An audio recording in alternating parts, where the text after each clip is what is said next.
buenas tardes. Vamos a dar comienzo a esta mesa. Para ser puntuales, vamos a tener la diserción y posteriormente se va a dar lugar a preguntas. En este momento, bueno, nos vamos a dedicar a infección urinaria. Hay novedades. En general, como una pequeña introducción, decir que la infección urinaria es una de las infecciones bacterianas más frecuentes en la edad pediátrica, que es muy importante realizar la sospecha clínica y el diagnóstico acorde a través de la obtención de la muestra para orina completa y fundamentalmente el urocultivo. De acuerdo a eso vamos a necesitar el estudio de los niños, valorar qué niños deben ser estudiados y qué estudios vamos a realizar en cada niño de acuerdo a las características, poder definir si es infección urinaria alta o baja y fundamentalmente realizar el tratamiento acorde. Para eso es muy importante el trabajo en equipo, para lo cual necesitamos siempre de la intervención del pediatra fundamentalmente, del médico especialista en diagnóstico por imágenes, del nefrólogo, del urólogo, y es por eso, bueno, que en este momento nos hemos reunido especialistas en cada uno de estos temas para poder tratar y abordar esta mesa. Para ello, en primer lugar, nos va a hablar el doctor Arturo Centagne, quien es urólogo pediatra del Hospital de Niños de Córdoba, que va a hablar de síndrome de mala eliminación, diagnóstico y tratamiento. En segundo lugar, el doctor Ricardo Pérez, que es jefe del Servicio de Diagnóstico por Imágenes del Hospital Infantil de Córdoba y médico de planta del Instituto Hulton de Córdoba. Él se va a referir al estudio por imágenes en infección urinaria alta. Y finalmente la doctora Andrea Exeni, que es jefa del Servicio de Nefrología del Hospital Universitario Austral de Buenos Aires, se va a referir a cuándo derivar al especialista. Bueno, les agradezco a todos por su presencia y empezamos con el doctor Arturo Centagne. Buenas tardes, como ya dijo Claudia, soy el doctor Arturo Centagne, soy urólogo pediatra del Hospital de Niños de la Santísima Trinidad de Córdoba, formo parte de la División de Urología Infantil de nuestro servicio. Y bueno, hoy primero que todo quiero agradecerle a la doctora Inchaurregui y a la doctora Claudia Juncos y a toda la gente de nefrología. Para mí es un honor estar hablando acá delante de todos ustedes y en este congreso. Hoy me toca hablar de estos desórdenes funcionales del árbol urinario inferior y les tengo que confesar que es uno de los temas que menos me gusta hablar. Es un tema muy engorroso, medio mucha fisiología, muy técnico y soy urólogo cirujano, pero bueno, acá estamos. Vamos a tratar de que no sea tan tedioso y hacerlo un poco más divertido y que después podamos preguntar y sacarnos las dudas. Me voy a enfocar mucho en cuanto al diagnóstico y no tanto el tratamiento. No sé si me va a quedar tiempo para el tratamiento, pero bueno, si ustedes después lo pasamos rápido a la parte de tratamiento y si ustedes quieren hacerme preguntas, con total confianza lo pueden hacer.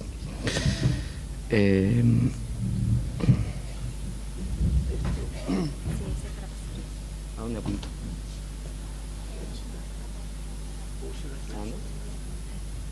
¿A dónde apunto? ¿Acá?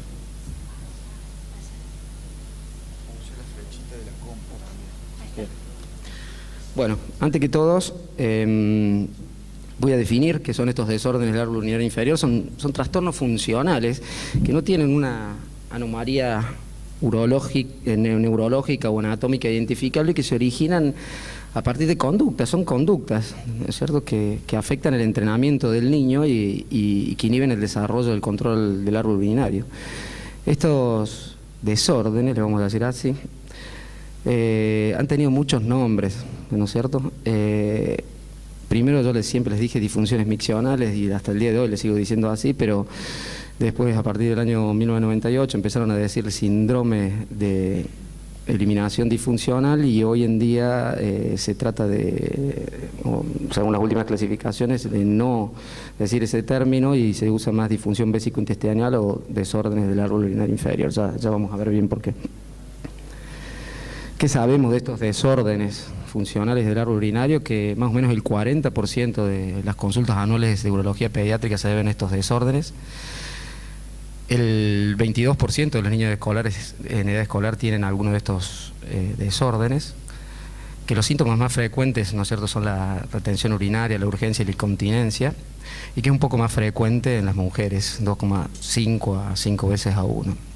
También lo que se sabe es que tiene una relación bastante clara con 3 cosas, que son infecciones urinarias, que es el tema nuestro que nos compete ahora, con problemas intestinales y con trastornos de los conductos.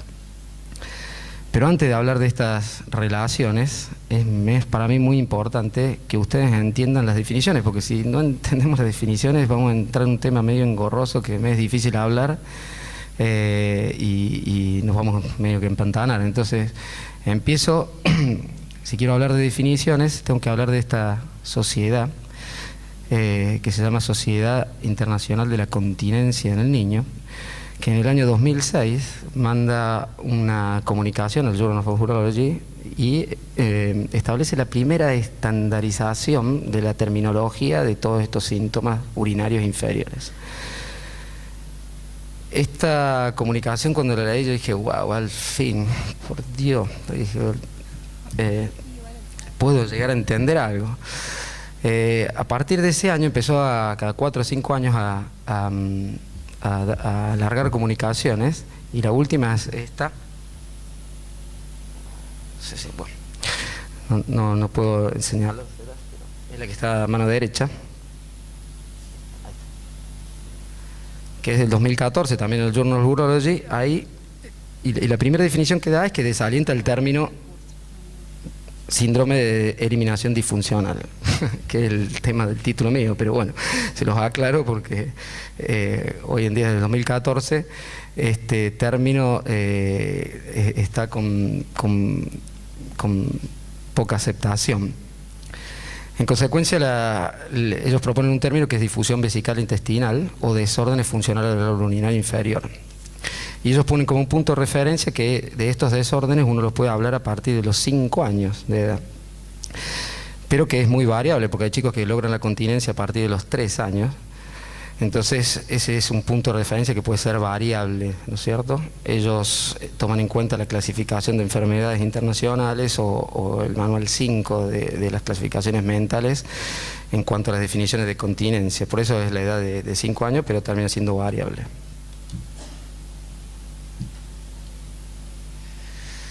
Si tenemos que hablar de síntomas,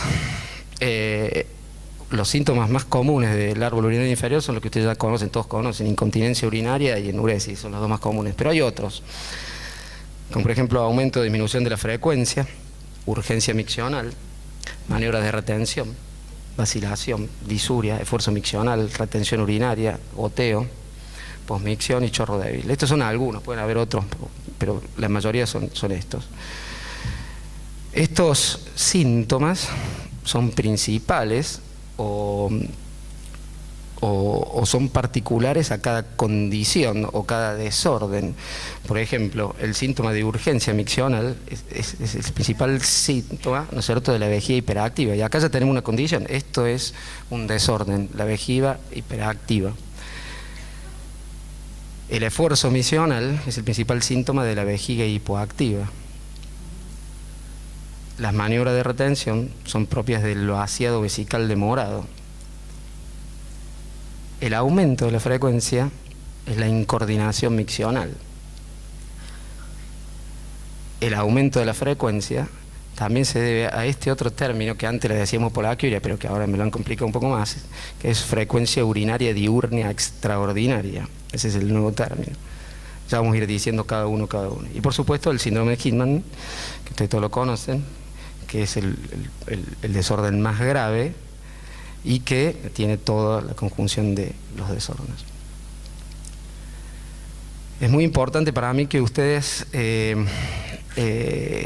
sepan las definiciones de los síntomas, ¿no? Por una cuestión de tiempo no las voy a decir, pero si ustedes quieren preguntar cuál es la definición de incontinencia, de urgencia, de goteo, yo no tengo ningún problema en decírselos. Pero bueno, vamos a asumir como que ya todos sabemos cuál es la definición de esos temas, y vamos a pasar al diagnóstico para no extenderme mucho. ¿Cómo diagnosticamos estos desórdenes, ¿no es cierto?, funcionales? En un 70% de los casos, el diagnóstico lo hacemos con esto. nada más que con la historia clínica, el examen físico, un urocultivo, una cartilla miccional y una cartilla intestinal. Con esto hacemos el diagnóstico de casi todos los desórdenes funcionales. La cartilla miccional, ya le voy a decir bien cómo es, pero la literatura la pone como que es necesario hacerla 14 días, pero hoy en día hay como un acuerdo internacional en que también está bien hacerla en 48, 72 horas y no hace falta que sean días consecutivos. Es importante también el volumen máximo urinado, que se correlaciona con la capacidad vesical, o sea, usted no hace falta que sepan una fórmula de capacidad vesical. Si usted tiene una cartilla y ven el volumen máximo que ha orinado el chico, con eso se van a dar cuenta cuál es la capacidad vesical. Este es un ejemplo de una cartilla miccional que se puede usar, digamos, en donde uno va, colocando la hora, día, volumen. Es importante que se aclare si hay urgencia, esfuerzo o interrupción, si está mojado o húmedo, cuánto más o menos ingirió de líquido, cuánta materia fecal y si hay ensuciamiento y algún otro comentario. Siempre se le agrega esa cartilla de la forma de las materias fecales para que ellos sea más fácil identificarlo. Hoy en día la ecografía ya no se pide tanto para estos chicos, excepto en los casos más graves, pero... Perdón, Ricardo.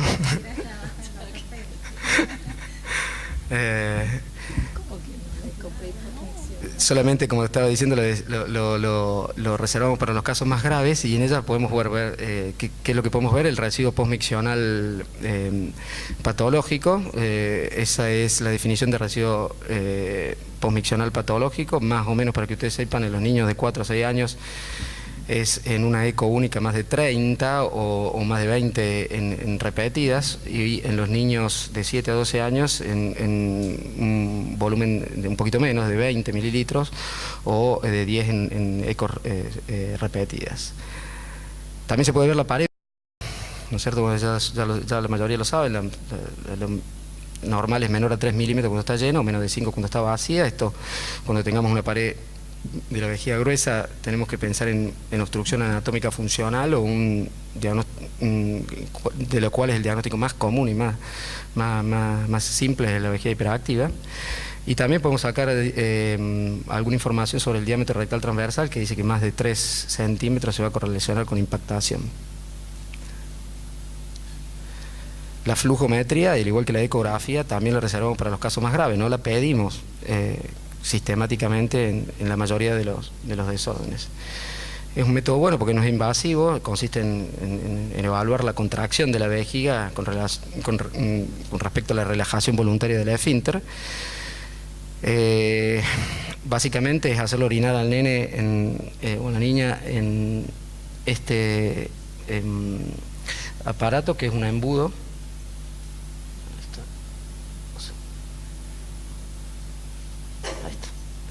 Es un embudo que recibe la orina en este recipiente con un balancing que genera una curva de eliminación que tiene esta forma, que si uno lo coloca con una electromiografía, con unos parchecitos en el perine, registra la actividad del esfínter externo.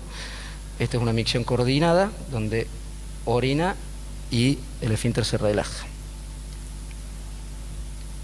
Estos son patrones ya patológicos, ¿no es cierto? Un patrón estacato, donde ya hay una misión incoordinada, un flujo interrumpido, un flujo en plato o en meseta, que es característica de una obstrucción vesical, o un flujo en torre, que es característica de la vejiga hiperactiva. Son las chicas que orinan muy rápido y con mucha fuerza. Seguimos que la urodinamia y la virourodinamia tampoco son métodos muy invasivos y casi no los realizamos en los niños que tienen desórdenes funcionales. La cisturetrografía solamente en los casos de infección urinaria febril comprobada y recurrente, o cuando la eco le da normal, y la resonancia magnética, que solamente le reservamos resonancia magnética de columna para cuando hay sospecha de lesión medular. Una vez que ya tenemos cómo hacer el diagnóstico, ahora sí podemos definir las condiciones que ya anteriormente se las había definido. ¿Qué es vejiga hiperactiva? Vejiga hiperactiva es un niño con urgencia miccional, simple, tan simple como es. Urgencia miccional y aumento de la frecuencia. Puede o no tener incontinencia, pero si uno tiene urgencia miccional, o sea, la nena que sale apurada para ir al baño y siempre está apurada, y la madre, uno le pregunta a la madre, ¿sale corriendo? Siempre sale corriendo, doctor, siempre sale corriendo. Ustedes ya pueden ponerle vejiga hiperactiva. Es un desorden del más común, el diagnóstico es puramente clínico, y lógicamente cuando va acompañado de urgencia, es una urgencia relacionada a la urgencia. La contraria, la vejiga hipoactiva, es una micción poco frecuente, 2 a 4 veces por día, pero el síntoma cardinal es el esfuerzo miccional. El chico hace fuerza con la panza. La primera micción suele ser tardía, horas antes de levantar, horas después de levantarse, y tiene un flujo intermitente. Lógicamente, acá son muy comunes las infecciones urinarias, la bacteriología sintomática y sobre todo la constipación. Este es otro desorden que se llama incoordinación miccional o vaciado disfuncional, que está muy en relación con los dos anteriores. Uno llega al diagnóstico cuando hace la electromiografía que ya dijimos antes. Son chicos que orinan con el esfínter cerrado, con una contracción del esfínter. Va asociado, como ya les dije, a vejiga hiperactiva e hipoactiva, va en conjunto, y generalmente también va acompañado de constipación. Este es otro, vaciado vesical miccional, son los chicos que retrasan la micción o se distraen jugando, ¿no es cierto?, sobre todo con juguetes electrónicos, viendo la televisión. Acá la maniobra de retención es el síntoma cardinal. También la baja frecuencia, la urgencia e incontinencia. También es muy común la constipación, ¿no es cierto?, porque el mecanismo es más o menos similar. La frecuencia urinaria diurna extraordinaria, que le han cambiado el nombre, antes le decíamos poliaquia idiopática, pero son aquellos niños que orinan más de 8 veces durante el día, en volúmenes muy pequeños, menos del 50% de la capacidad, o sea, orinan en 1 hora cada 5 minutos. Pero tiene una particularidad, en la noche se les calma todo, no tiene ningún síntoma. En estos niños no hay ni disuria, ni incontinencia, ni enuresis, ni ingesta excesiva, ni aumento del volumen urinario, y se da generalmente en varones jóvenes, son autolimitados, tiene alguna relación con la ansiedad, y generalmente suele repetirse al año siguiente. Generalmente no necesitan tratamiento. Reflujo vaginal, que es un goteo o una incontinencia muy pequeña después de la micción. Generalmente se debe a que las chicas orinan con las piernas aducidas, y generalmente a veces la vemos cuando pedimos una cisturetrografía por alguna infección urinaria recurrente. Y por último, el síndrome de Hirschman, que es la forma más severa de disfunción neurogénica, que se debe a trastornos conductuales y psicosociales adquiridos. No se sabe bien por qué se produce. Uno llega al diagnóstico cuando excluye todas las causas neurogénicas, o sea que uno tiene que tener una espalda normal, un examen neurológico normal y una resonancia magnética normal. O sea, el diagnóstico de síndrome de Hirschman se lleva por descarte. Tienen todos los signos, ¿no es cierto?, de una obstrucción anatómica, es igual que una válvula de uretra posterior, con todos los síntomas que antes dijimos, y un flujo urinario, una flujometría, ¿no es cierto?, con flujo intermitente y con altos volúmenes residuales. Siempre tenemos que descartar la posibilidad de abuso o maltrato. Una vez que ya definimos bien cuáles han sido los desórdenes, vamos a pasar a las relaciones, o sea, con qué se está relacionando hoy en día estos desórdenes. Hay 3 relaciones claras, que son infección urinaria y reflujo, problemas de intestino y problemas de conducta. Con respecto a la infección urinaria, ya hace mucho tiempo que se sabe que existe una relación entre estos desórdenes e infección urinaria. Lo que no está claro es si la causa o el efecto, porque hoy en día están diciendo que si bien las infecciones urinarias son un efecto de las desórdenes funcionales, también hay algunas infecciones que pueden causar, por ejemplo, una vejiga hiperactiva. Estos no los quiero aburrir, pero son uno de los trabajos principales que corroboran esa relación. Van desde el año 90 hasta el año 2013, más o menos, pero hay la verdad que mucha bibliografía para corroborar toda esta relación.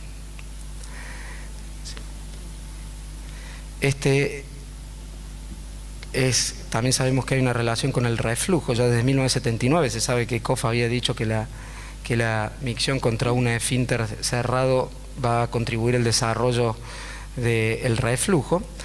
Y lo que hoy en día está claro es que estos desórdenes presentan una tasa o hacen que tenga una tasa de fracaso más alta cuando hay una corrección quirúrgica, ya sea endoscópica o con cirugía del reflujo, y que a su vez tratar estos desórdenes mejora una tasa de resolución espontánea del reflujo. Con respecto a los desórdenes del árbol urinario inferior y las relaciones que hay con problemas psiquiátricos, hoy en día hay una clara relación. Es más, se está diciendo que la causa en realidad de todos estos desórdenes son problemas conductuales, ¿no es cierto?, ya sea por eventos adversos o estrés personal que ocurren en un determinado tiempo en donde el nene o la niña están aprendiendo a orinar. O sea que hoy en día limitarle el acceso a un baño a un niño o negarle una micción en respuesta a la urgencia es bastante problemático y puede llegar a ser catastrófico. Hoy en día hay una gran cantidad de niños con problemas psicológicos que tienen estos desórdenes, como por ejemplo el trastorno del déficit de atención, hiperactividad, trastornos de conducta, ansiedad y comportamiento por posición. Y por último, que existe una clara relación con los desórdenes del intestino, con los trastornos intestinales. El 30% de estos chicos tiene constipación y hoy en día, según esa clasificación de la Sociedad de la Continencia en Niños, prefieren hablar de disfunción vesical e intestinal, ya relegando el término anteriormente dicho. Tanto que desde el 1998 COF ya recomendaba su tratamiento concomitante. Hay dos teorías por qué afecta, ¿no es cierto?, al intestino. La primera teoría es que la retención fecal presiona la pared de la vejiga y eso origina alguna inestabilidad del detrusor. Y esta personalmente, la segunda, es la que yo estoy más de acuerdo, que dice que tanto el esfínter uretral como el esfínter anal comparten una entrada neuronal común y esa contracción anormal del suelo pélvico lleva a una impactación de heces, contracción del esfínter anal e impactación de heces, y una contracción del esfínter urinario y disinergia. Rápidamente les digo lo que es el tratamiento, pero básicamente el 70% de estos desórdenes puede tratarse con un tratamiento conductual. La uroterapia y el tratamiento de constipación resuelve la gran mayoría de estos síntomas. Sí. Ahí les dejo. La uroterapia es el tratamiento no farmacológico y no quirúrgico y se basa en esos 4 pilares: hidratación, micción cronometrada, muchas veces se usan estos relojitos, posición adecuada, esa es la posición más común para sentarse en las niñas, y si eso no responde, ese es el biofeedback, es una alternativa que es relajar voluntariamente el esfínter y el suelo pélvico durante la micción usando retroalimentación visual y auditiva. Esos son algunos estudios que hablan de biofeedback. El tratamiento farmacológico solamente lo realizamos después de 6 meses de tratamiento a aquellos que no responden. La oxybutinina es el único fármaco hoy aprobado por la FDA. Esos son otros fármacos. Y la antibiótico profilaxis solamente cuando hay infecciones urinarias recurrentes. Para los que son reactivos al tratamiento farmacológico, la toxina botulínica o la neuroestimulación es una alternativa, y esto es lo que nosotros hacemos. Ya les dejo y termino. Ante síntomas de disfunción, si el urocultivo, el examen físico positivo, lógicamente hacemos una ECOCUM, pero si no es negativo, vamos a la uroterapia y tratamiento de la constipación. Si tiene una buena respuesta, no evaluamos más. Si no tiene una buena respuesta, una respuesta parcial, lo hacemos 6 meses más. Si esto no responde, pasamos al biofeedback y recién a la farmacoterapia. Si esto no responde, sí, una alternativa puede ser hacemos urodinamia racemada y el Botox. Para terminar, es un problema cada vez más común, es comúnmente asociado a reflujo a hito recurrente, tiene un gran componente psicosocial, la mayoría de los pacientes mejora con uroterapia, y los farmacoterapia y tratamientos invasivos solamente para los pacientes refractarios. Muchas gracias. Bueno, vamos a agradecer a las organizadoras haberme invitado, y también quiero agradecer a los equipos de nefro y a los médicos derivantes, a los pediatras, que un pequeño homenaje. Nosotros los imagenólogos vivimos siempre de la derivación de ustedes y son un poco el termómetro que nos mantiene siempre en buena temperatura para querer seguir progresando. Yo voy a hablar de pielonefritis, infección urinaria alta. Como dijo la doctora en la introducción, este es un tema que siempre se aborda en equipo, principalmente porque el diagnóstico de pielonefritis es un diagnóstico clínico, imagenológico y de laboratorio. Y creo que las imágenes, lo importante de las imágenes es aportar un foco, o sea, tratar de encontrar una lesión que, según las características, podríamos inferirla como una pielonefritis. Normalmente el tratamiento antibiótico empieza antes que tengamos el urocultivo, y ese urocultivo es recibido a las 48 horas. Entonces, lo que nosotros hacemos siempre es discutir un paciente con clínica de pielonefritis, con laboratorio de pielonefritis, con imágenes que pueden ser sugestivas o altamente sospechosas de pielonefritis. Este es un poco el esquema de la charla, es muy simple. Yo lo que le quiero mostrar es, primero nosotros tratamos de contactar un foco y vamos a describir cómo son esos focos, cómo se ven en ecografía y en los otros métodos. Después, en ecografía tratamos de ver factores predisponentes, como ser uropatía, litiasis, riesgo de reflujo, etc. Y a largo plazo, complicaciones. Entonces, usando una definición de anatomía patológica, decimos la pielonefritis es una inflamación de las estructuras hísticas renales de origen infeccioso. Y tiene un componente que afecta a la pelvis, y podríamos decir que podemos tener en muchos casos que solamente hay pielitis, y después formas mixtas en que se combinan pielitis y nefritis, y frecuentemente, ¿no es cierto?, nefritis. La nefritis, ¿cómo la vemos nosotros por ecografías? Habitualmente vemos un foco, un área afectada con un déficit de perfusión, y tratamos de utilizar algún método que pueda captar ese déficit de perfusión, ya sea el Doppler o el contraste, un trazador, etc. Un poco es el esquema teórico. Y la pielitis es mucho más simple, lo que vemos es un engrosamiento de la vía urinaria. Entonces, a veces engrosamiento de la vía urinaria y foco. Siempre la ecografía la acoplamos al Doppler color, porque es como prender la luz cuando uno llega a la casa, y prácticamente, aunque no se pida a veces ecografía con Doppler color, nosotros nos servimos del Doppler color. Siempre necesitamos un ecógrafo de alta resolución que tenga Doppler color. Ya prácticamente no hay, digamos, radiólogos pediatras que trabajen sin un equipo sin Doppler color. Y les doy un ejemplo simple. Tenemos acá un paciente que tiene una nefromegalia. Esta imagen que tenemos al medio es un gran riñón globuloso. Ustedes habrán visto los riñones en ecografía que nosotros mandamos. Se pueden dar cuenta claramente que aquí hay un riñón grande, hipericogénico, o sea que se ve blanco. Y eso no es un diagnóstico de pielonefritis. Hay múltiples causas que pueden dar una nefromegalia y una hiperecogenicidad renal. Y entonces empezamos a mezclarlo con la clínica, si el paciente es febril, si el paciente trajo el laboratorio, si tiene hematuria, si tiene piuria, y con eso vamos armando el cuadro o la tríada que hace el diagnóstico de pielonefritis. ¿Está bien ahí? ¿Ahí está bien? Bueno, miren, de este lado tenemos un caso muy parecido que tenía una nefromegalia y era una trombosis de la vena renal.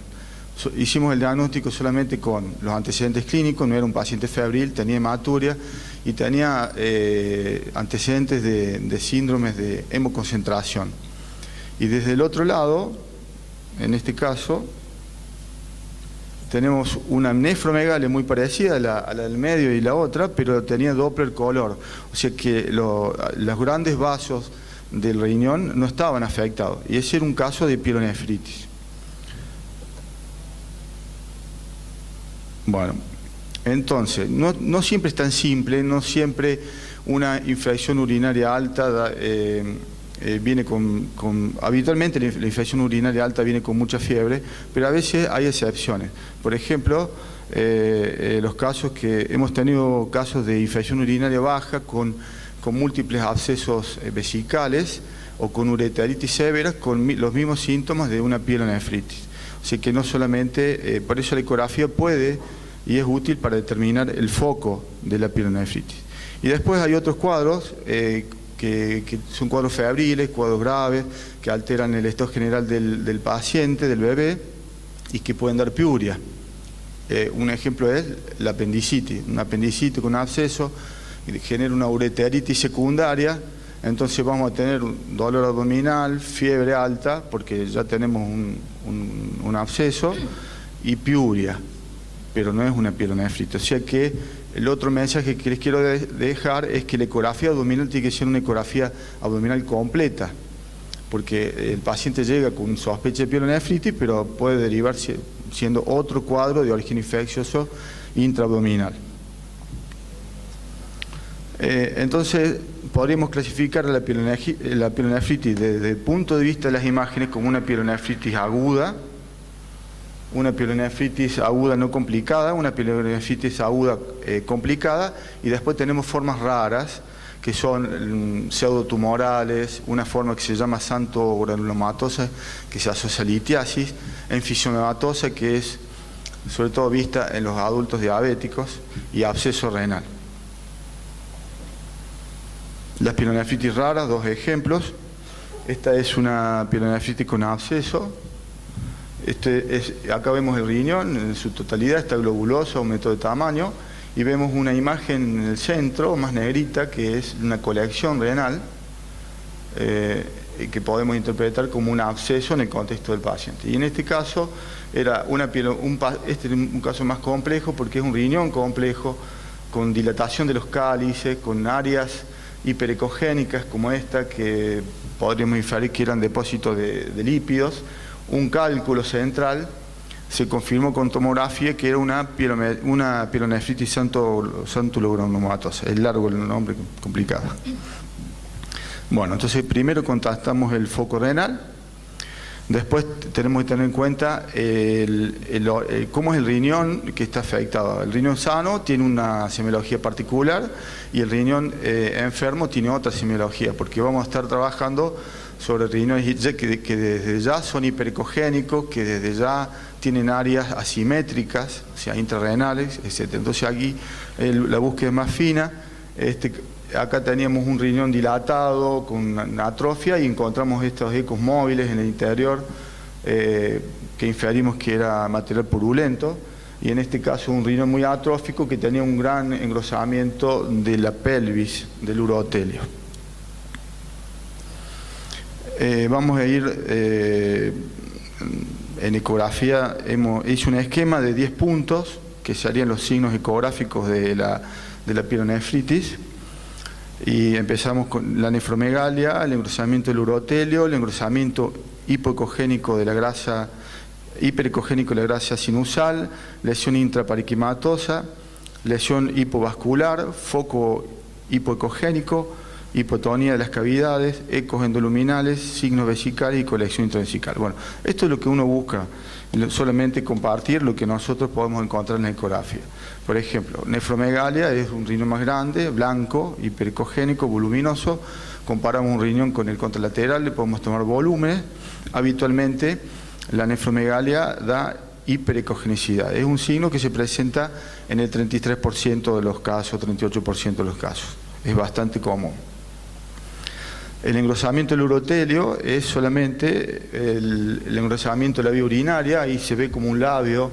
La vía urinaria siempre mide menos de 1 milímetro, la pelvis, y acá vemos varios cortes en que se ve el engrosamiento de la pelvis. Esto no es específico de pielitis, también puede estar asociado al reflujo, por ejemplo.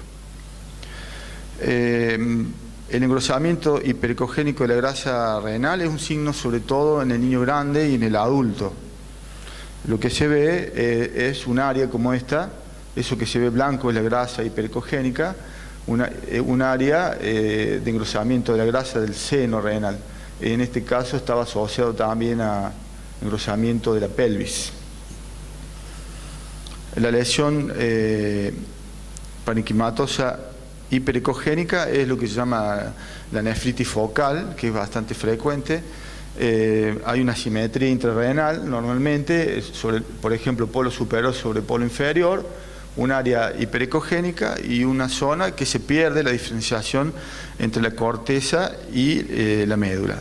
Afecta el 35% de los casos. Acá está lo que le decía, que hay en algunos casos que se presentan como formas pseudotumorales y podríamos necesitar otro estudio en función del contexto clínico, como por ejemplo una tomografía, ¿no es cierto?, para descartar un tumor, etc. Pero con el tiempo esto lo vemos muy poco. La lesión hipovascularizada, dijimos que hay el foco de nefritis, altera la vasculatura fina del riñón. Acá tenemos un parenquimograma renal con todas las estructuras vasculares, corticales, superficiales y profundas, y en este caso tenemos un área afectada que no tiene flujo, que siempre coincide con un área focal, con una imagen, ¿no es cierto?, en el modo B, como un pequeño efecto de masa y pérdida de la diferenciación. Las lesiones hipoecogénicas son un poco más raras, que son en un contexto más de una ecogenicidad un poquito aumentada. Vemos pequeñas zonas, pequeños microabscesos. También está descrito en la cándida estos microabscesos, y son frecuentes en las formas hematógenas, en los pacientes internados, prematuros, etc. La hipotonía de las cavidades es simple, ¿no es cierto? La infección urinaria afecta la compliance, la continuidad, y se ven la vía urinaria como atónica, y esto se resuelve espontáneamente luego del tratamiento. Los ecos endocavitarios, les muestro algunos ejemplos. La orina normalmente se presenta anicogénica, homogéneo. La orina fluye, no tiene por qué haber dilatación de la vía urinaria. Cuando tenemos una orina que está alterada con material, detritus, ecos puntiformes en su interior, niveles, por ejemplo, hablamos de ecos endocavitarios. Y cuando hay una obstrucción, una hidronefrosis, estamos en el contexto de lo que sería, ¿no es cierto?, una pionefrosis, ¿sí? Los signos vesicales son el engrosamiento, la hipervascularización de la pared y la presencia de ecos móviles en el interior de la vejiga. Bueno, y por último las colecciones intrarrenales, que son los abscesos, que son formas raras de presentación, en el que ese foco termina con un fenómeno de colección en el interior, y muchas veces lo confirmamos con tomografía. Les pongo acá un pequeño esquema de planteo de estrategia en imágenes, lo que hacemos un poco todos los días. Hacemos primero una ecografía y Doppler. Si esto es normal, buscamos otro foco, buscamos cistitis, etc. Si tenemos un foco renal y hay concordancia clínica y laboratorio, estamos ante una pielonefritis.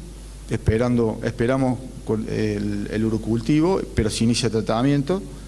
Si hay una discordancia, ¿no es cierto?, porque la ecografía es normal y hay mucha clínica de pielonefritis, podemos usar otro método. Puede ser cámara gamma, tomografía, lo que tengamos disponible. Nosotros en el hospital tenemos tomografía. Y si estamos en el contexto de la pielonefrosis, que es una uropatía con signos de pielonefritis, lo que se discute es algún gesto de intervencionismo, de drenaje de esas cavidades, si el paciente lo requiriera por el riesgo de sepsis e infección grave que tiene. Para el seguimiento tenemos lo hacemos con control ecográfico.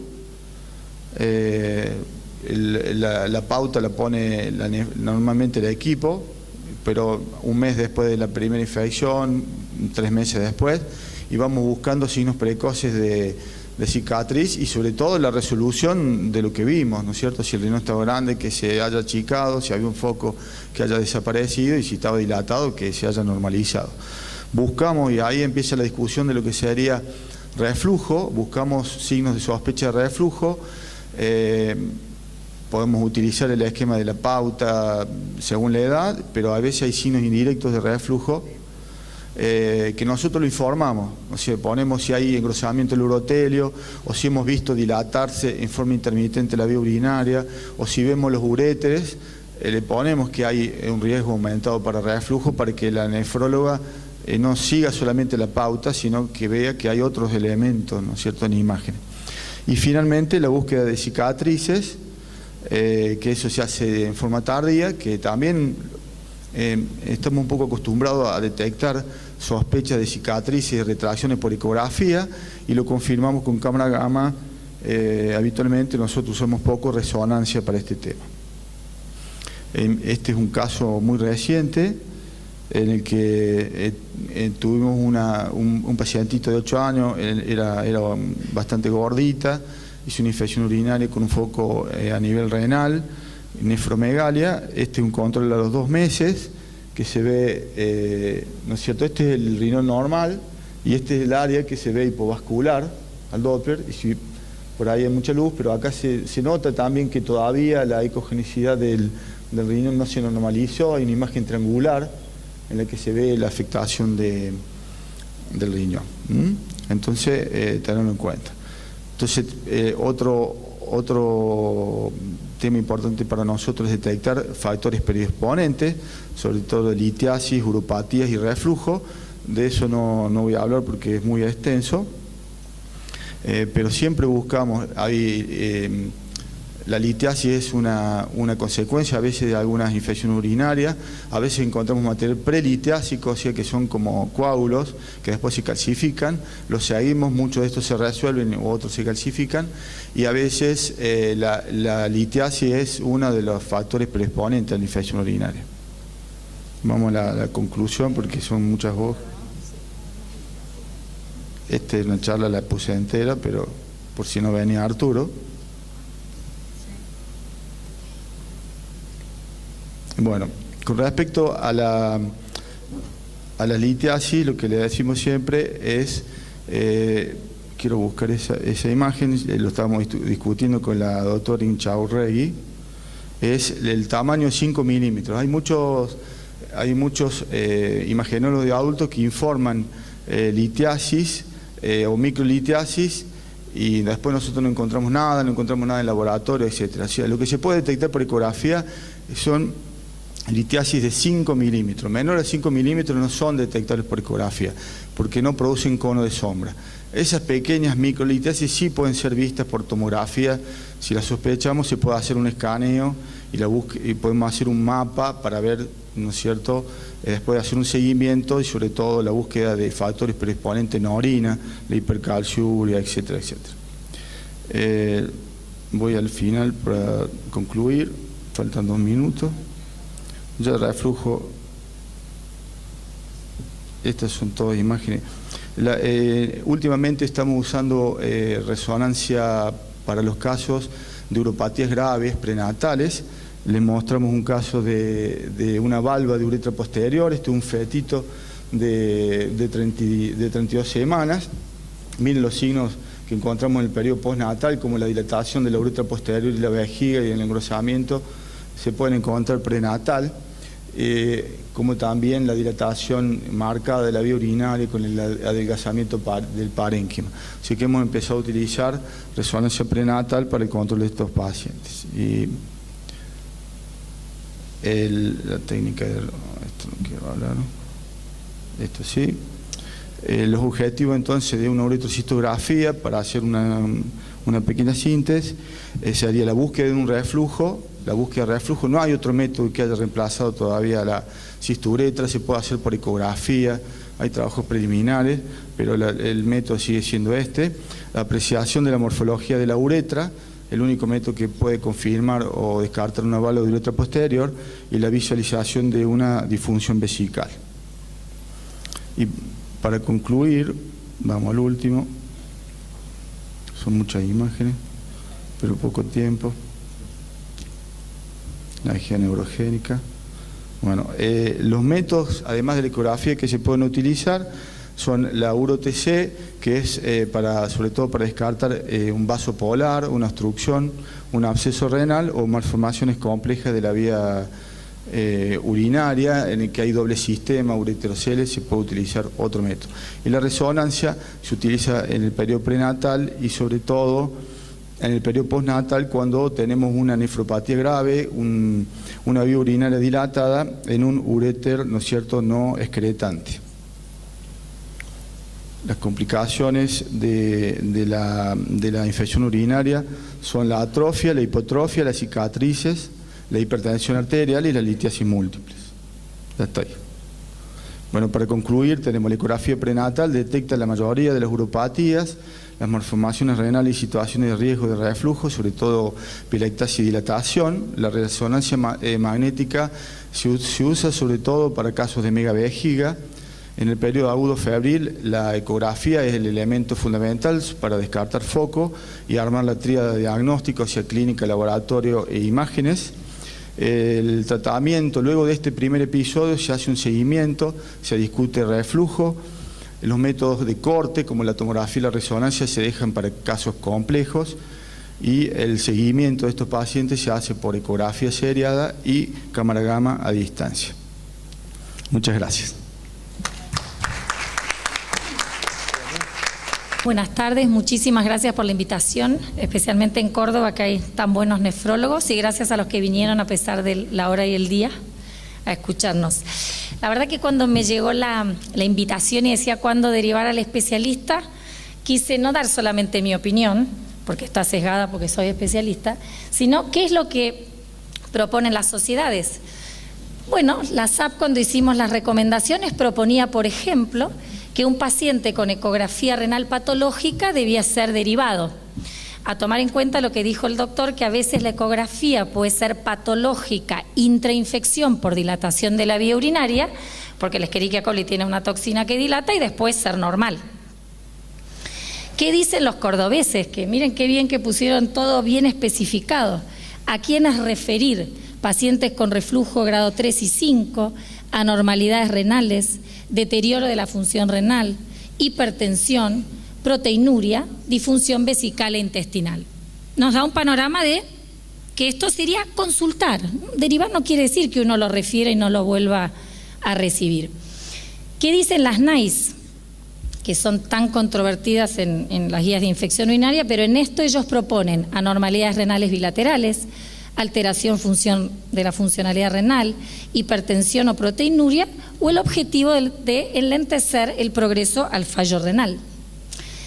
¿Qué dicen los de Cartagena? Se derivará a aquellos pacientes a los cuales no se les pueda realizar un seguimiento adecuado, porque hay que tomar en cuenta que depende de dónde uno esté, la disponibilidad de especialistas, la facilidad que uno tenga con esa especialidad. No todos sabemos todo de lo que hacemos y hay áreas en las que estamos más seguros. O aquellos que tienen infecciones recurrentes, o aquellos con alteraciones con posible daño. ¿Qué dicen en Estados Unidos? Enfermedades genéticas, el doctor mostró, nosotros también en el Hospital Austral hay una unidad de medicina fetal que está funcionando, la verdad, muy bien. Ya tenemos pacientes con diagnóstico prenatal muy importante y esos pacientes, obviamente, que uno los va a ver desde antemano. Entonces, si son pacientes que consultan y uno sabe que pueden progresar al fallo renal, desde la vida pediátrica ya nos lo envían. También trabajar en equipo, también ansiedad de los padres, depende del medio en el que uno esté, una consulta adecuada, referida, con orden y una devolución del especialista, también puede ser útil. Esta me gustó y la traduje, esta es de Portland, y me pareció que por ahí sea interesante uno plantearse, a ver, estoy frente a un paciente de alto riesgo, de riesgo moderado, de riesgo bajo, y en base a eso darme cuenta si yo tengo la posibilidad de atenderlo solo, como en el caso verde, que le haría un seguimiento de rutina.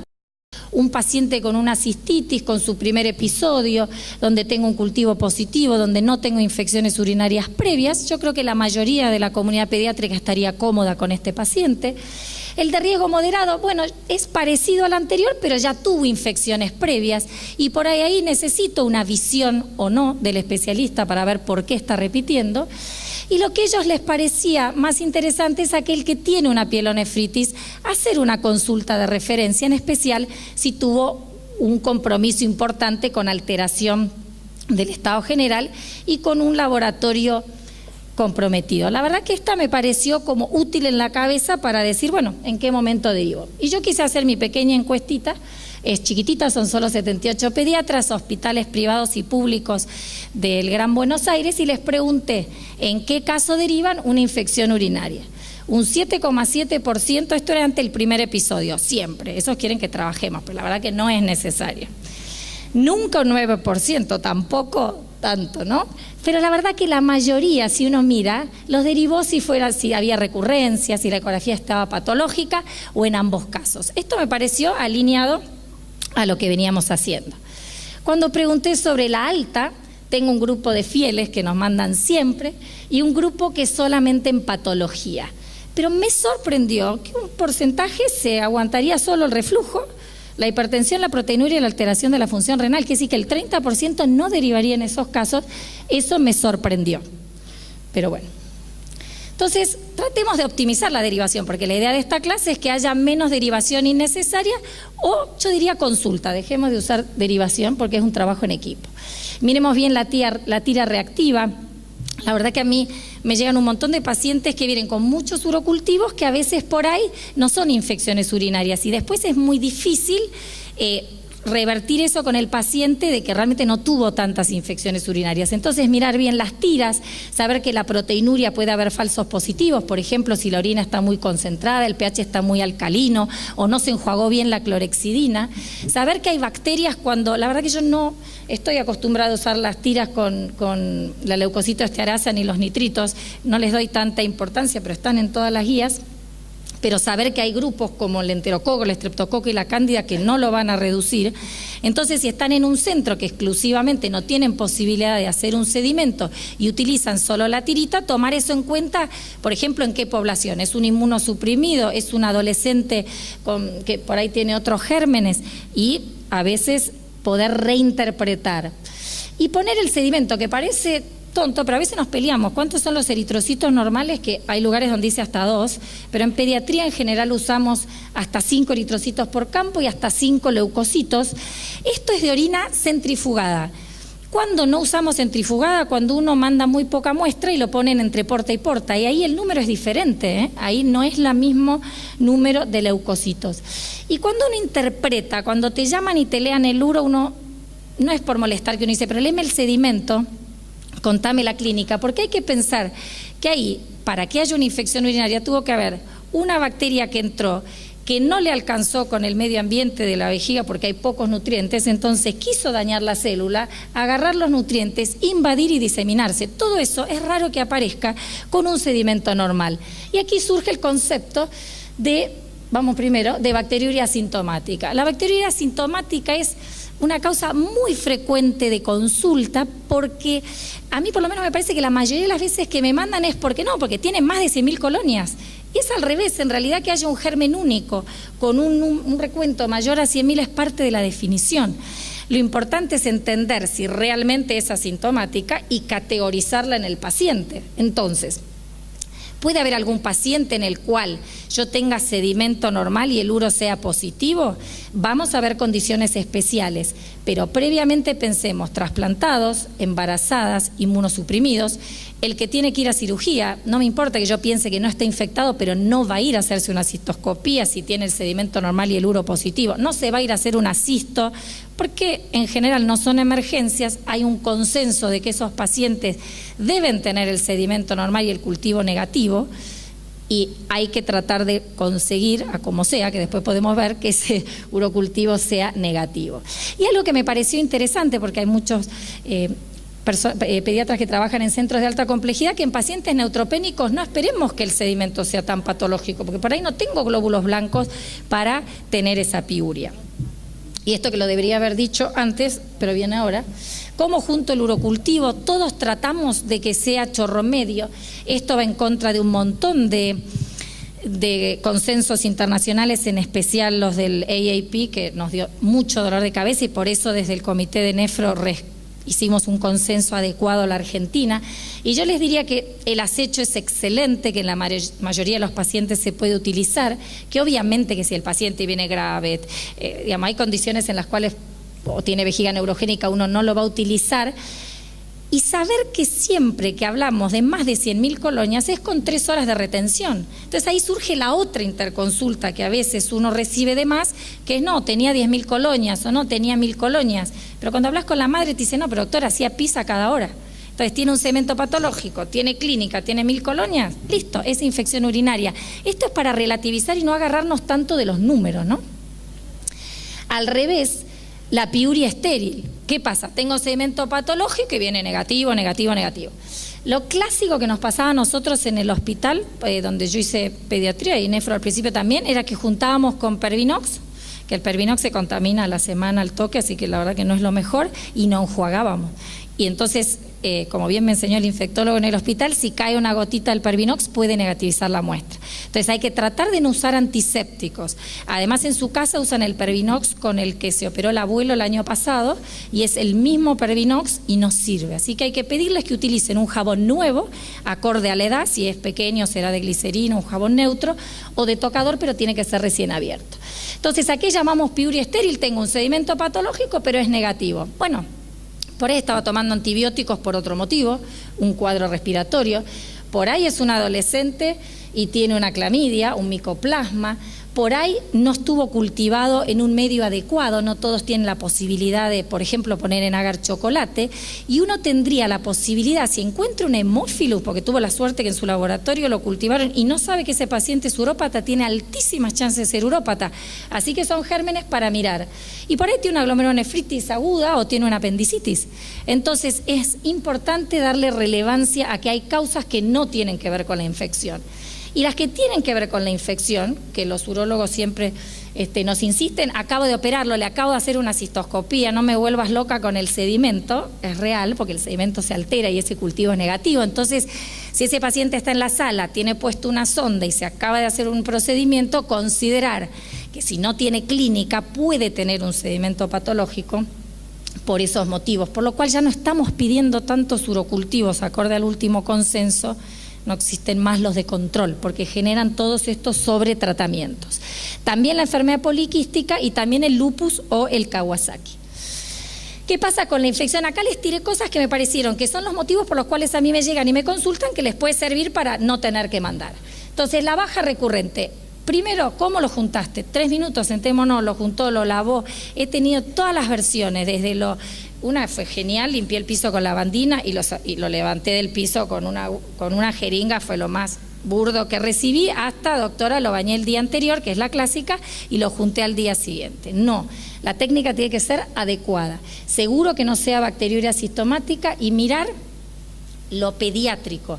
Tiene fimosis, tiene fusión de labios, usa bidet, tiene balanitis, se seca bien, todo lo que puede generar infección urinaria baja, que va a hacer que un montón de pacientes no necesiten tratamientos insuficientes. Una pequeña línea a favor de la hipercalciuria, que es lo que dijo también el doctor Pérez. Vemos muchos pacientes con hipercalciuria porque se relacionan con dietas con mucho sodio y con muchas proteínas. Los valores normales son diferentes acorde a la edad y da 2 cosas comunes en pediatría, o 3. Dolor abdominal recurrente, infección urinaria baja y micromaturia. Entonces, en esos pacientes prestar atención. No requieren cistos. Hoy por hoy todavía recibo pacientes con indicación de cisto por infección urinaria baja recurrente. No necesita. Y la profilaxis es discutida. Yo a nivel personal la utilizo hasta que mejoran los factores de riesgo. Si tiene el síndrome, lo voy a decir mal porque todavía estoy vieja, de mala eliminación o de la disfunción nueva, como le llamó él, o tiene parásitos, o tiene fusión de labios, hasta que resuelva eso le dejo la profilaxis entre 3 y 6 meses y trato de sacarla lo antes posible. Pero muchísimos son de los pacientes que habló el doctor Sentañe, la gran mayoría se deben a eso. Neonatos nos volvemos locos, nos llaman poco y cuando nos llaman es difícil la consulta, pero es importante saber que no siempre tengo que esperar que el neonato esté súper mal, puede no tener fiebre, puede tener fiebre baja, a veces el cultivo ser negativo. A veces saber que el eritro y la PCR son pobres predictores en pacientes menores de 8 semanas, saber que los que están infectados tienen más chances de tener bacteriemia, acordarse que cuando no hay una Escherichia coli tengo más chance de que el paciente tenga una uropatía, saber que desgraciadamente algunos pacientes menores de, acorde a los consensos, sería 2 meses acorde al consenso, en mi hospital 40 días, algunos un mes, les toca desgraciadamente la punción lumbar, y que al momento, al consenso de la SAP, todos los pacientes menores de 1 año se estudian con ecografía y cisto en su primer episodio de infección urinaria, aunque tengan ecografía normal. Y recordar que la ictericia, si bien en los primeros días es más frecuente que sea de otras causas por incompatibilidades, en algún momento sí pueden ser infecciones urinarias, y eso tomarlo en cuenta y pedir el urocultivo. ¿Qué pasa en las adolescentes sexualmente activas, que cada vez en el consultorio son más libres de decirlo? Tenemos que pensar que no siempre. ¿Qué pasa con un adulto que va a la guardia? Que yo ya traté de modificarlo en mi hospital, pero no. El adulto que va a la guardia tiene síntomas, no se le hace urocultivo, es decir, el adulto, además de 18, y se le da directo a la cipro y chao. Entonces, uno dice, ¿por qué?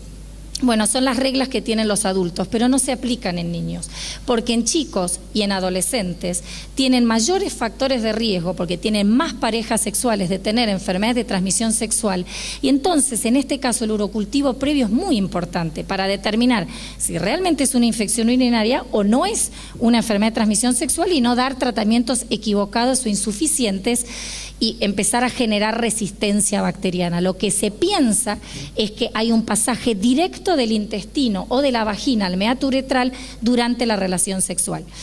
Y lo que yo propongo a los pacientes es, luego de la relación sexual, el vacío de la vejiga y la cápsula de furantina. A lo cual un adolescente me dijo, doctor, ¿y si son varias veces por día? Le dije, una sola. Eso fue gracioso. El seguimiento pediátrico, los gran positivos, que a veces no le damos mucha importancia. No, debe estar contaminado, no lo juntó mal, debe ser de piel. No. Hay pacientes en los cuales demos la relevancia. Aquellos pacientes cateterizados, urópatas, los que de vuelta a actividad sexual, alteraciones metabólicas, inmunológicas, son gérmenes que hacen biofilm, quiere decir que se alrededor formando una película y son muy difíciles de poder sacar. Ya dijimos que en la tirita no reducen nitratos a nitritos, y muchas veces hay que darles relevancia y tratarlos. Y recordar el estreptococo del grupo B en el neonato. ¿Qué pasa con las mujeres embarazadas? Porque tanto hablamos de las cicatrices, ¿cómo hace uno para explicarle al padre que a largo plazo necesita ir al nefrólogo o el pediatra o el que lo siga? Porque eso a largo plazo va a tener un impacto. También se asustó mucho, como que hay mucho riesgo de prematurez, de hipertensión. En realidad lo que se sabe al momento, que lo que más complica no es que haya tenido reflujo, ¿no?, sino las cicatrices, y en general tiene que haber daño bilateral. Y otra de las cosas es que haya tenido infección urinaria en la vida adulta. Por eso, nosotros, acorde al último consenso, ya no se da de alta más con una cisturetrografía que pruebe que no hay reflujo, porque el paradigma cambió. Ahora importa si hay o no hay cicatrices renales, no importa si tengo o no tengo el reflujo. Entonces, el paciente que sí tiene cicatrices, en especial las mujeres, tienen que ser avisadas de que tienen mayor riesgo de tener complicaciones, pero si son unilaterales y escasas, no, cuidarlas, hacer dieta normoproteica, tomar la presión, pero saber que tienen menos posibilidades que si el daño es bilateral. ¿Qué pasa con los antibióticos? En uno de los artículos leí, te decía, después de la resistencia antibiótica, de haber recibido, no sé, la amoxidal para la angina, hasta 6 meses posterior puede tener efecto en pacientes que tienen posibilidad de tener infección urinaria. Es decir, que los antibióticos de amplio espectro que hayamos recibido desde hoy que tengo la infección a 6 meses atrás impactan en la resistencia. Entonces, tratemos de evitar dar empíricamente antibióticos de amplio espectro a la población pediátrica, que uno lo pone rápido porque son más graves y uno no puede esperar. Entonces, la mayoría de las veces en las infecciones importantes damos antibiótico y retiramos con cultivos negativos. Tomarlo en cuenta, por lo menos preguntar qué antibióticos ha recibido por otros motivos para tratar de pegarle con el antibiótico más adecuado. La clásica situación que recibo es, estaba en profilaxis por X motivo, entonces hasta que esperes el cultivo duplica la dosis.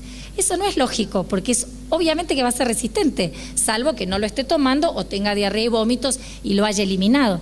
Entonces, ojo con lo que hacemos profilaxis. Si dejamos cefalexina o cosas, he recibido profilaxis por ciprofloxacina, ¿Qué le vamos a dar cuando haga la infección? Entonces cada vez escalamos más y esos pacientes tienen riesgo. ¿Cuándo consultar al nefrólogo? Esto es sacado de la guía de la SAP. Yo la verdad que creo, por ejemplo, que uno se puede sentir cómodo siendo pediatra, después cada uno hace lo que le parece, con menor de 1 año hasta la cisto. La verdad que si tiene reflujo, hagamos una interconsulta, el nefrólogo, el urólogo y después vuelve. Ya sabemos que todos los pacientes menores de 1 año con reflujo necesitan recibir profilaxis al menos 1 mes.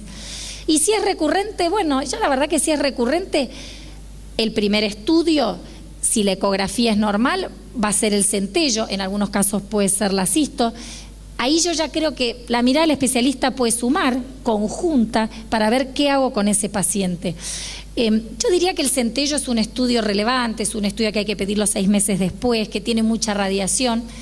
No digo que no lo pueda pedir el pediatra en absoluto, pero por ahí hacer una consulta de en qué momento. Porque, por ejemplo, si yo tengo infecciones urinarias recurrentes y decido hacer un centellograma, por ahí preferiría esperar más de 6 meses, dejarlo en profilaxis, que pasen los factores de riesgo, porque si se vuelve a infectar, ese centello pierde relevancia. Simplemente escuchar la opinión del especialista, pues uno hace lo que considera. Entonces, ¿cuál sería el rol nuestro? Saber por qué necesitamos intervenir, porque en la primera infección urinaria alta hasta el 30% puede tener alteraciones del tracto urinario, porque los pacientes con cicatrices renales pueden tener complicaciones como hipertensión, insuficiencia renal crónica.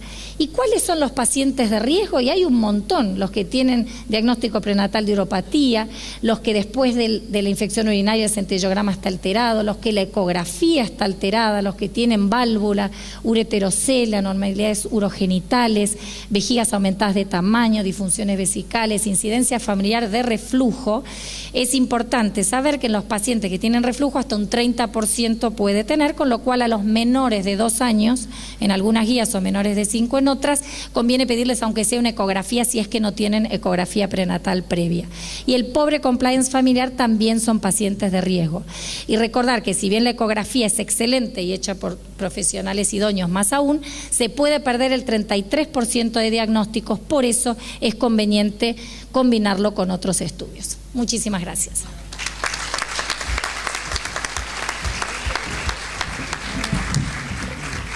Bueno, felicitaciones a los 3, realmente brillantes las exposiciones.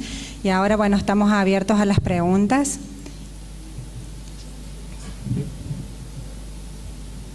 Sí, allá. Ahí.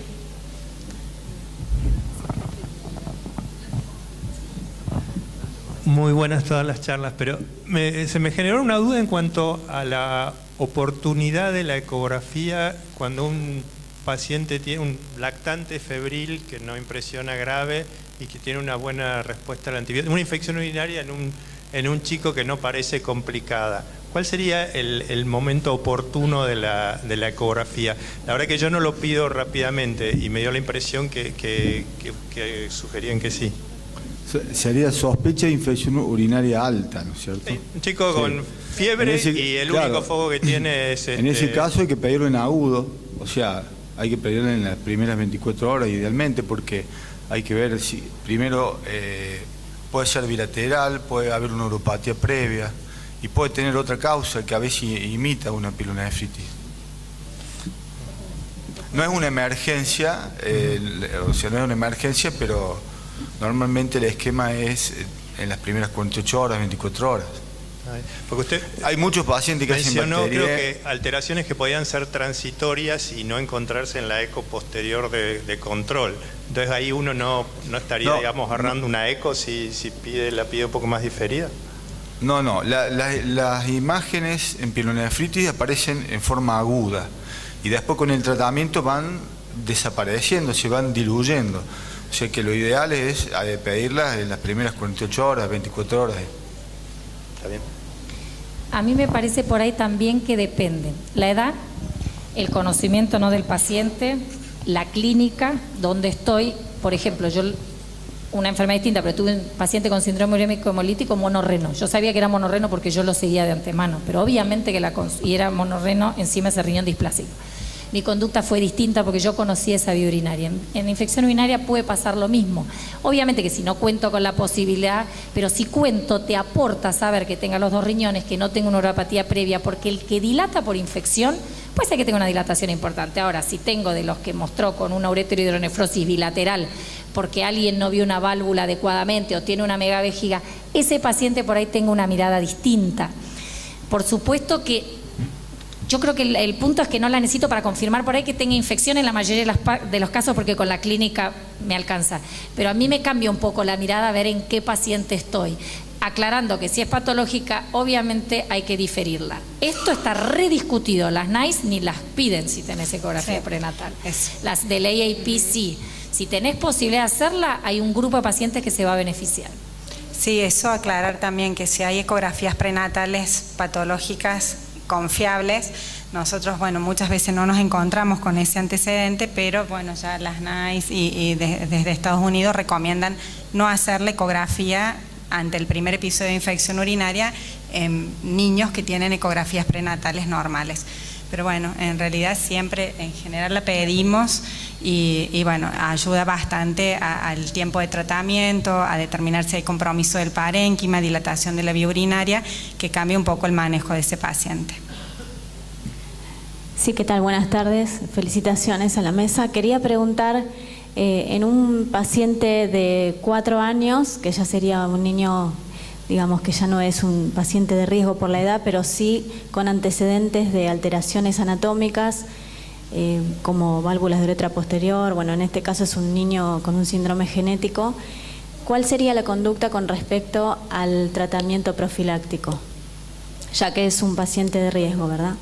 Mira, en general la profilaxis, si tiene vejiga alterada, si es vejiga neurogénica o válvula, se trata de no usar profilaxis, digamos, lo más que uno pueda, porque en realidad lo que haces es cada vez tener gérmenes más resistentes. A veces no encontrás la solución y ya haces lo imposible, todo lo que él hablaba del biofeedback, de la constipación, el arándano, que la verdad que no está aprobado en niños. Sí, en adultos la Cochrane hizo una revisión, pero se sabe que por lo menos para el Escherichia coli disminuye la adhesión de las fimbrias y modifica el pH. Son pacientes difíciles, pero en mi experiencia, el resto no sé si es diferente, en general la profilaxis excesiva no te ayuda. Pero a veces no hay mucha solución y algunos pacientes hay que ver esa vejiga, que ahora se lo dejo a Sentañe, a ver si no hay que resolverla, si no hay que derivarla, si no hay que hacer algo, ¿no? ¿Qué harías con esa vejiga? ¿Me puedes decir cómo es, qué es lo que tiene? ¿Qué patología tiene? ¿Válvula de uretra posterior? No se escucha.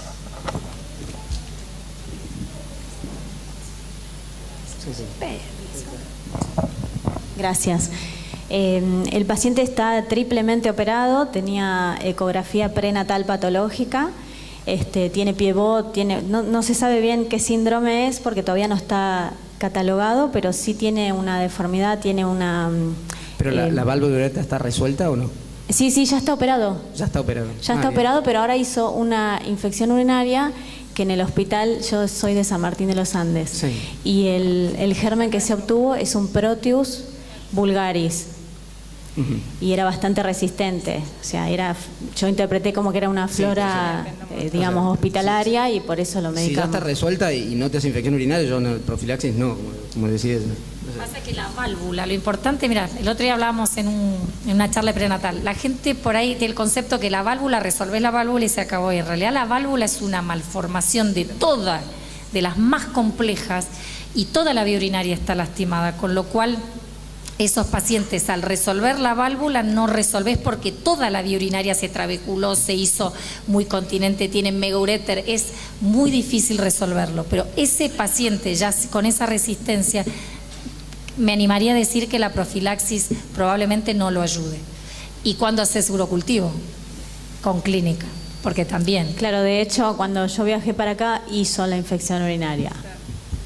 Sí, el paciente con válvula de uretra posterior es el más complejo. Hay estudios que dicen que hasta 30 años posterior a la válvula va a tener problemas en la vejiga, un tercio va a tener problemas en vejiga y un tercio va a ir a la insuficiencia, a la enfermedad renal terminal. O sea que es tremendamente complejo.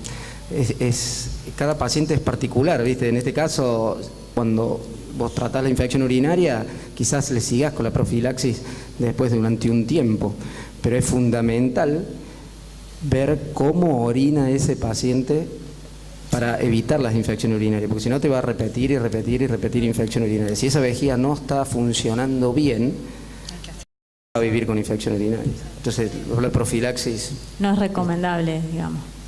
Gracias.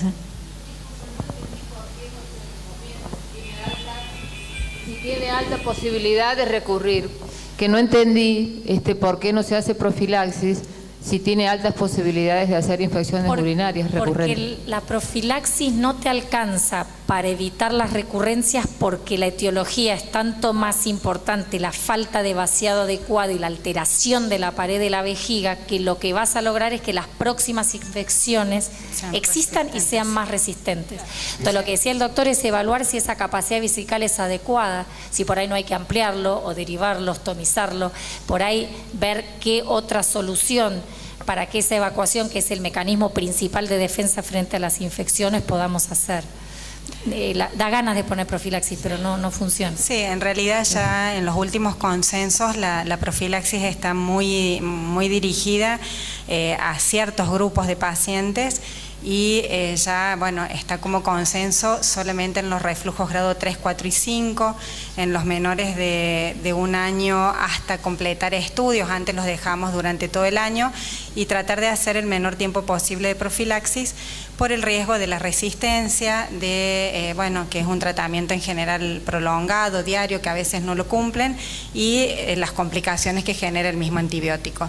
Entonces realmente cada vez son menos las indicaciones de la profilaxis. Sí, disculpe, ¿y en neonatos, por ejemplo? Es decir, le hice mal la pregunta.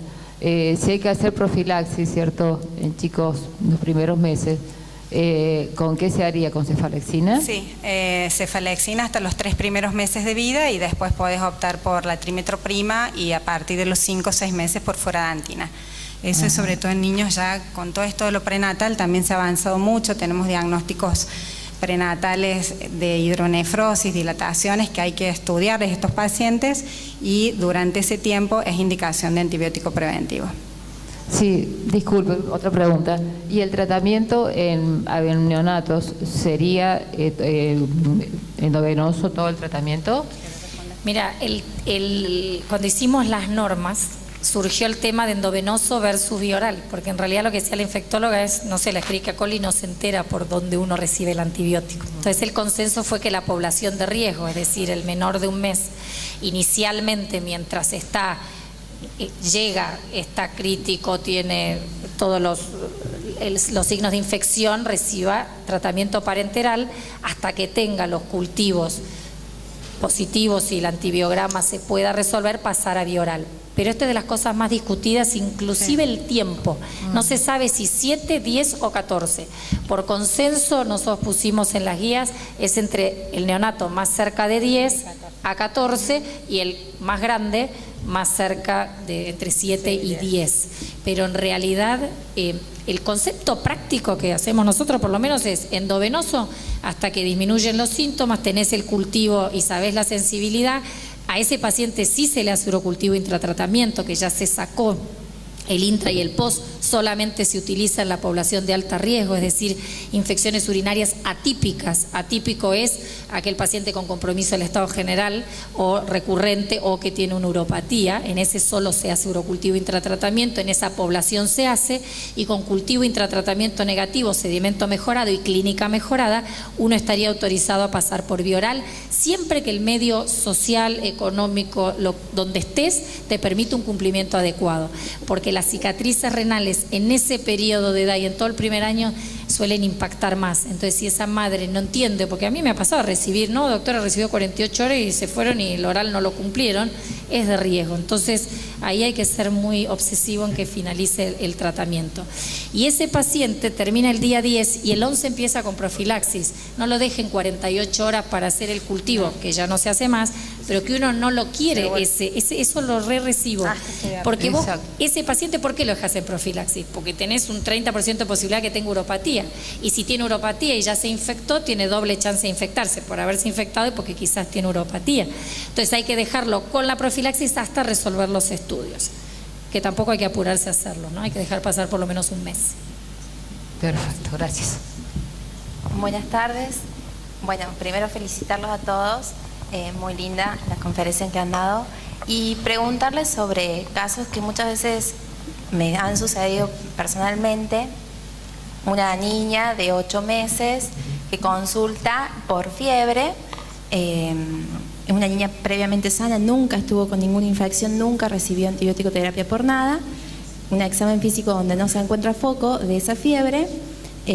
Bueno, se empiezan los estudios complementarios y solicito una orina que da patológica, con campo cubierto, con piuria. Bueno, le pido obviamente el urocultivo no lo voy a tener en el momento, la respuesta inflamatoria sí me da positiva.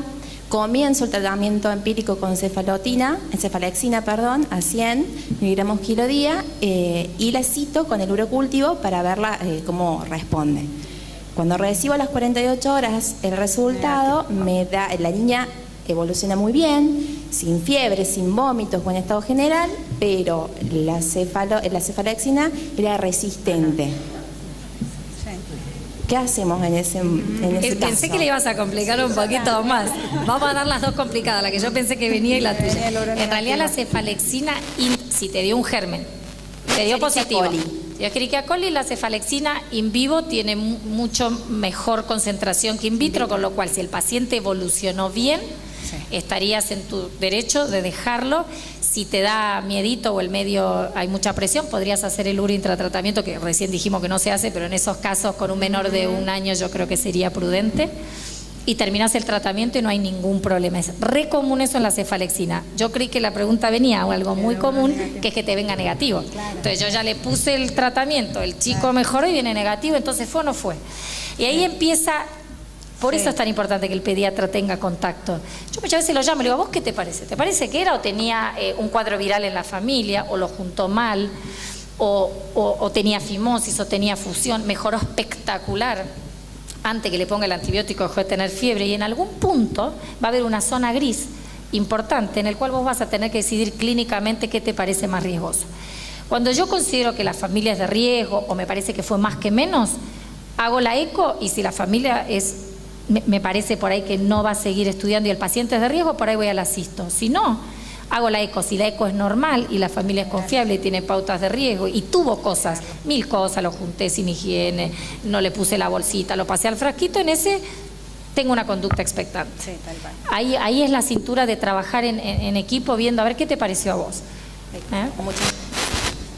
Yo le quiero preguntar al doctor Arturo, ¿qué hacemos con las infecciones urinarias recurrentes en varones con fimosis?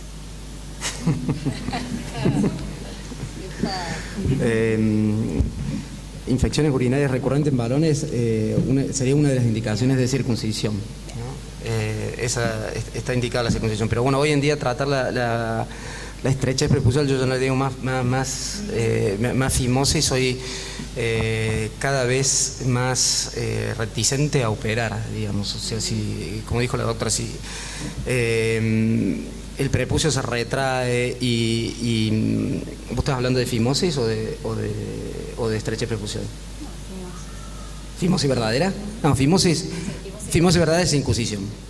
No cabe duda que es circuncisión. Sí, una cosa es fimosis verdadera, que es un chico que tiene una enfermedad de la piel que se llama balanitis erótica obliterans, un líquen. En ese caso está indicada la circuncisión. Más si tiene infección urinaria, mucho más.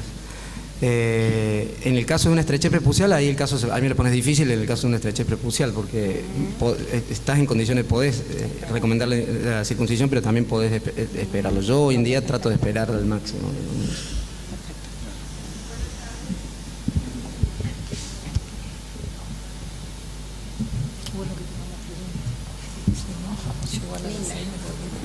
Linda mesa. Hola. Tengo una pregunta con respecto a la pertinencia del uso de la ecografía. Tenemos un paciente en un primer episodio que tiene un sedimento patológico y estamos esperando el urocultivo, esté o no esté internado. ¿En qué momento se hace la ecografía? ¿Cuando se tiene ya la certeza del urocultivo o con un sedimento francamente patológico? Porque, por ejemplo, en el caso de algunos pacientes con un urocultivo negativo, pero tuvo un sedimento patológico, ¿qué probabilidad hay de que tengan en realidad o no una malformación de la vía urinaria? ¿Pero ese paciente ya está internado? Porque si está internado vos le diste la gravedad suficiente como para pensar que es un paciente que categorizás. Si estás en tu consultorio, vino con fiebre y está bien, le haces la ecografía la semana que viene si querés, pero acá el que hablamos que te preocupa, lo que mostró el doctor de las imágenes de pielonefritis, es el que merece internación.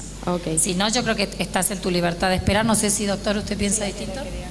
Sí, lo mismo, yo hago la ecografía cuando me lo mandan. Claro, en el caso de la pielonefritis, pero si tenemos el paciente no tiene pielonefritis, no tiene criterio de internación, pero tiene un sedimento patológico, podemos esperar a que esté el urocultivo. Y siempre recaba antecedentes, si hay en la familia antecedentes nefrológicos, si tuvo 500 otitis, si no crece bien, si tiene dolor abdominal recurrente, si tiene todo lo que él dijo espectacular de la urgencia, todo eso te ayuda. El interrogatorio lleva tiempo, pero te ahorra un montón de estudios. Está bien, listo. Muchas gracias.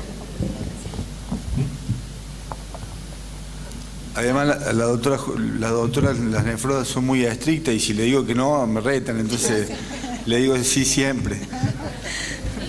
Bueno, quiero agradecer a todos los expositores, realmente fue brillante la mesa, gracias a ustedes por la participación y ahora los invitamos al acto de cierre, ¿es así, no?